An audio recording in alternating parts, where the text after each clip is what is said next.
भाग्य पाल जन जान तू हमारा हो अभी ओले अपन रहन सुधार हो अभी ओले अपन रहन सुधार हो विद्या के तेलवा करहिया जरे नदी करहिया जरे नदी अरे वही से जरे जियारा हमार छोटी रे नदी अरे वही से जरे सुनाई देखा कोनो लइका का रास्ता कहियो न कहियो हमारा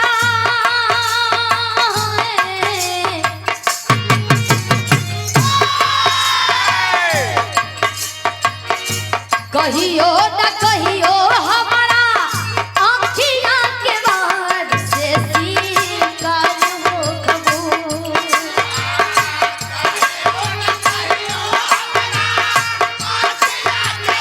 ओहो अरे वाह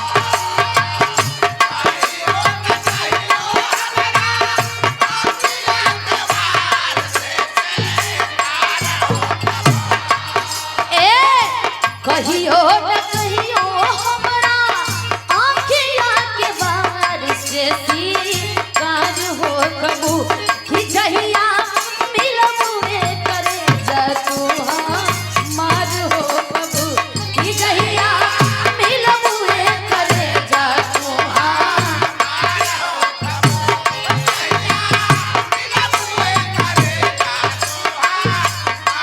अरे पप्पू यादव जी गार्जियन से आप जी के द्वारा ये कार्यक्रम कराया गया और हमें इस मंच पे बुलाया गया और आप सबका दर्शन कराया गया। पुनः आशीर्वाद सुंदर पुष्पहार के साथ ये 200 रुपये दे करके आशीर्वाद दिया गया। गार्जियन को बहुत बहुत प्रणाम, बहुत बहुत धन्यवाद है। कहेगा कहियो ना कहियो हमारा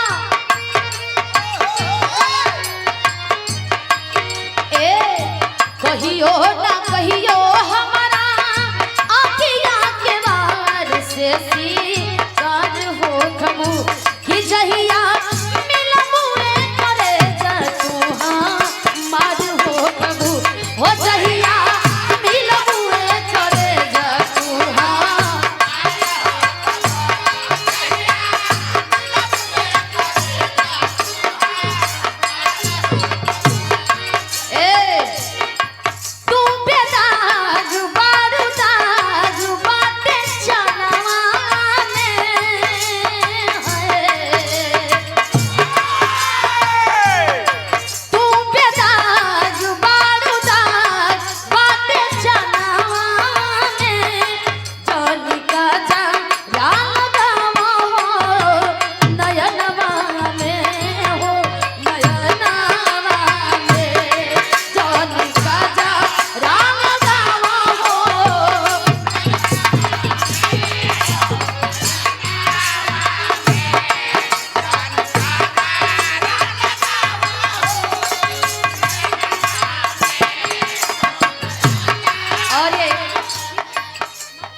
हमारे गार्जियन से धीरज हारमोनियम मास्टर जी गुरु जी के द्वारा आशीर्वाद सुंदर पुष्पहार 100 रुपये के आशीर्वाद देनी बहुत बहुत प्रणाम। कहीं ना कहीं घर कहीं बदल में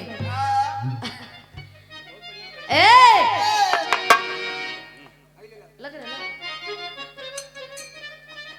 और ये पप्पू ठेकेदार जी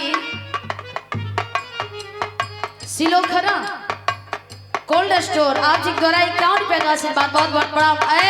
छोटे छोटे बदले छोटे छोटे बदले तोहरो की जाज रजऊ भोगे बाज रजऊ उड़ने बाज रजऊ छोटे छोटे बदले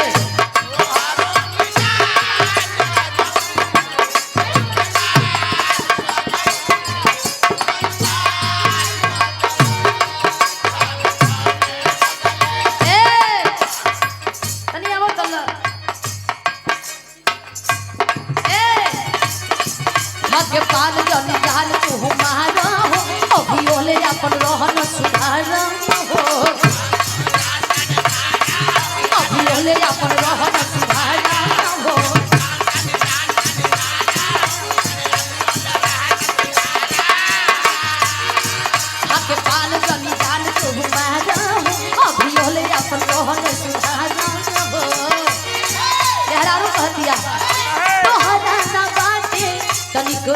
लाज रजऊ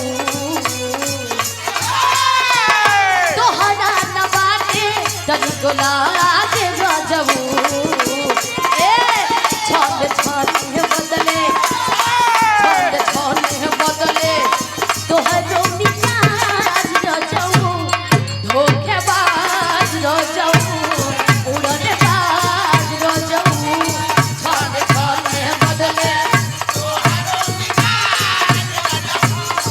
धोखेबाज रजऊ उड़ने बाज रजऊ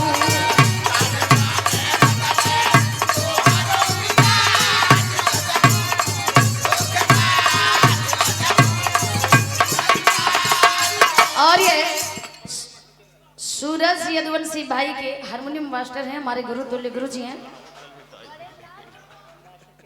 बड़े लाल मास्टर चैनल महानुभाव जी के द्वारा सुंदर पुष्पहार 100 रुपया बहुत बहुत प्रणाम, बहुत बहुत धन्यवाद।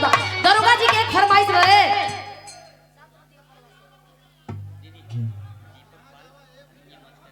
दीपक पाल हारमोनियम मास्टर गार्जियन जी पुनः आशीर्वाद 100 रुपया बहुत बहुत प्रणाम बा। एक मिनट हम बिरहा गावे जाती, बस हम गार्जियन के एक लाइन फरमाइश के बाद गा देती। घबरा मत दद्दा, हम जाना था आपका समय यहाँ कीमती हो। एक मिनट बस एक लाइन कैसे। अरे सात नदिया परवा से आ मोर भैया अइले रे नदी, अरे तो नहीं बाबा पिदवा कहिले छोटी रे नदी, अरे तो नहीं बाबा पिदवा कहिले छोटी रे।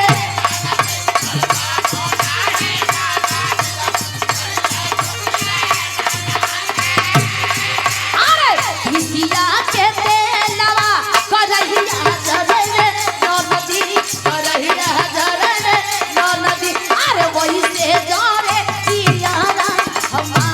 छोटी रे नदी, अरे वही से जरे।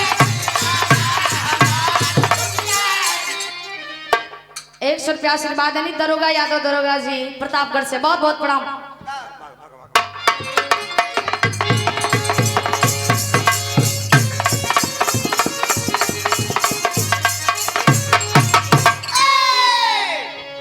भैया तो लोग मसाला दे डाली ना, अब